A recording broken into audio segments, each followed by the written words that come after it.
Untuk melawan tarif Trump, pejabat Beijing diperintahkan dalam postur masa perang. Pada tanggal 11 April Reuters melaporkan, mengutip 4 sumber, bahwa Beijing telah mengarahkan pejabat tinggi untuk mengadopsi postur masa perang sebagai respons terhadap tarif 145% Presiden Donald Trump atas impor China. Orang dalam mengatakan Kementerian Luar Negeri dan Perdagangan dalam siaga tinggi, dengan pejabat dilarang mengambil cuti dan diharuskan menyalakan telepon 24/7. Analis memperingatkan Beijing mengesampingkan masalah ekonomi China dan perjuangan rakyatnya, malah mengerahkan seluruh bangsa untuk pertarungan dengan AS. Partai Komunis China juga menekan negara lain untuk bergabung dalam perjuangannya melawan tarif AS. Liu Wanhua, seorang sejarawan yang berbasis di Australia, menjelaskan bahwa penggunaan istilah perang oleh PKC berakar pada ideologi perjuangan abadi. Mereka tidak pernah bertujuan untuk dialog jujur. Mereka menyelesaikan segalanya melalui konfrontasi. Inilah cara filosofi perjuangan mereka terwujud secara ekonomi dan politik. Partai Komunis tidak bernegosiasi, mereka menindas atau tunduk. Lai Jianpeng, mantan pengacara yang berbasis di Beijing dan Ketua Federasi untuk China Democratic di Kanada saat ini, mengatakan strategi PKC adalah memperlakukan situasi ini sebagai ancaman penuh, memerintahkan para pejabatnya untuk tetap dalam siaga tinggi tanpa istirahat. Semakin rezim mengklaim berada di bawah ancaman eksternal, semakin mereka mengintensifkan propaganda dan cuci otak. Mereka memicu kebencian publik dan menuntut kesetiaan mutlak.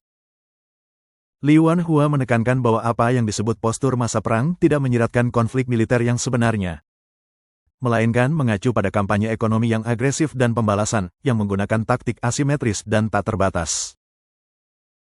Jika itu adalah perang nyata, ini akan jauh melampaui 2 kementerian.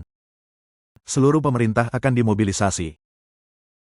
Apa yang kita lihat sekarang difokuskan pada perdagangan. Perdagangan menangani front ekonomi dan urusan luar negeri ditugaskan untuk mengerahkan negara lain melawan AS. Tambahnya, Kementerian Perdagangan sudah menggunakan metode yang tidak konvensional dan pembalasan. Mereka menargetkan perusahaan-perusahaan AS yang beroperasi di China, mengancam ekspor logam tanah jarang, dan menyerang basis elektoral Trump seperti petani dengan menghentikan pembelian barang-barang pertanian Amerika.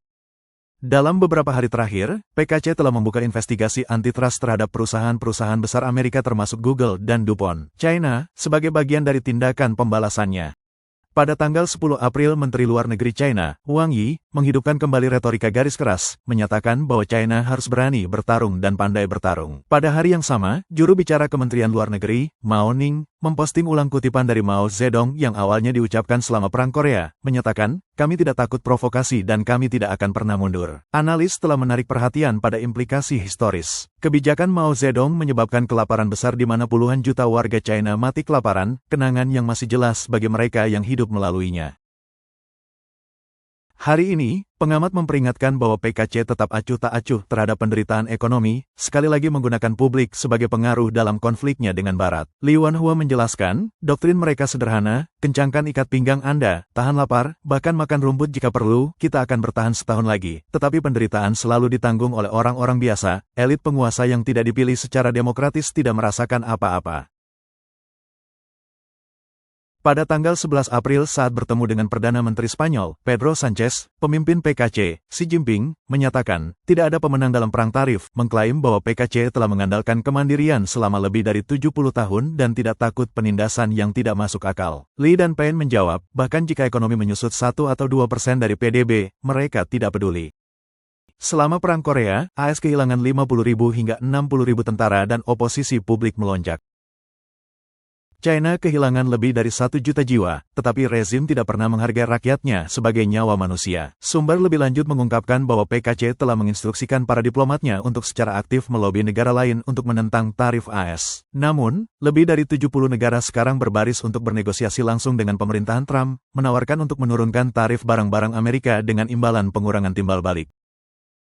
Banyak yang juga bergerak untuk memutuskan hubungan dengan PKC dengan melarang skema pencucian asal dan menjauhkan ekonomi mereka dari Beijing dalam upaya untuk memenangkan kepercayaan Washington dan membentuk aliansi strategis.